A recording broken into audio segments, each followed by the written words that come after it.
You all know this scene from The Lord of the Rings. Frodo and Sam are on the final stage of their quest. Dead and dying lands spread to the horizon in every direction, only interrupted by a black wall of mountains and one lone peak, higher than the rest, crowned in flame.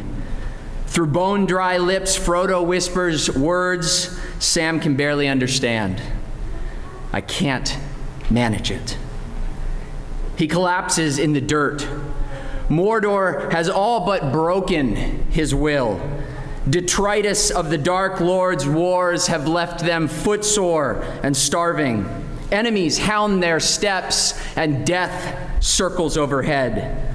Mount Doom looms just miles away, but even if they can reach it, what then? Hope has dried and cracked, just like this waterless waste. Now, we know how this story ends.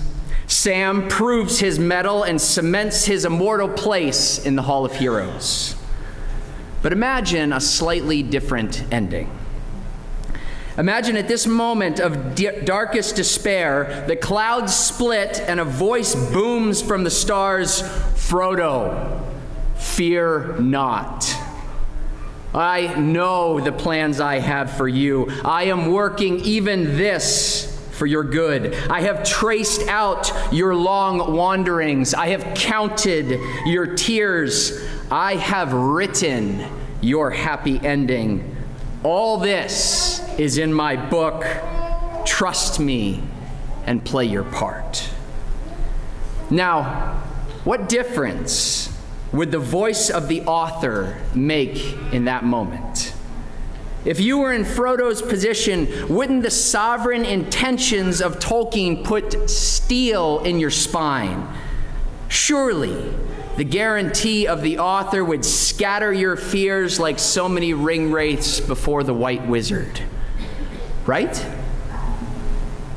Now, believe it or not, our situation is not far removed from this thought experiment. We have enemies within and without.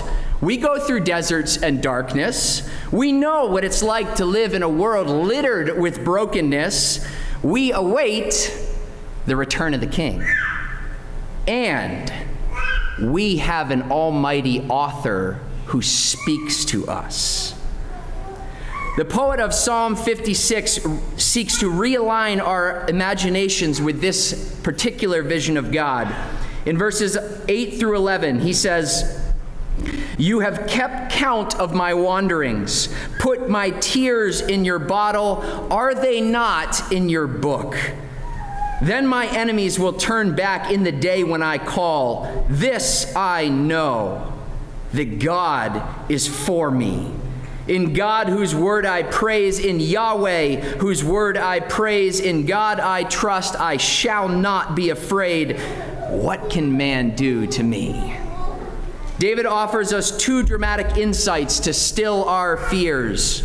First, friend, God has written your story. There is no twist in the tale, no inciting incident, no surprise enemy that catches him off guard. He has mapped all your wanderings, decanted all your tears, plotted all your scenes. He has a chapter in his cosmic book with your name on it. You are his character, he is your author. And then number two, this God is unwaveringly committed to your happy ending. As David says, God is for you. Our Father answers when we call. Paul would remind us that this God plots all things for your good and for his glory. And friends, this author is not concerned with originality.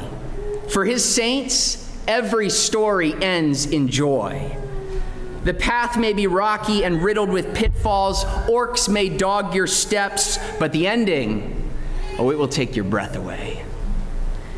Now, if we are honest, this vision of God as author reminds us of our need to confess, because we are racked with fears.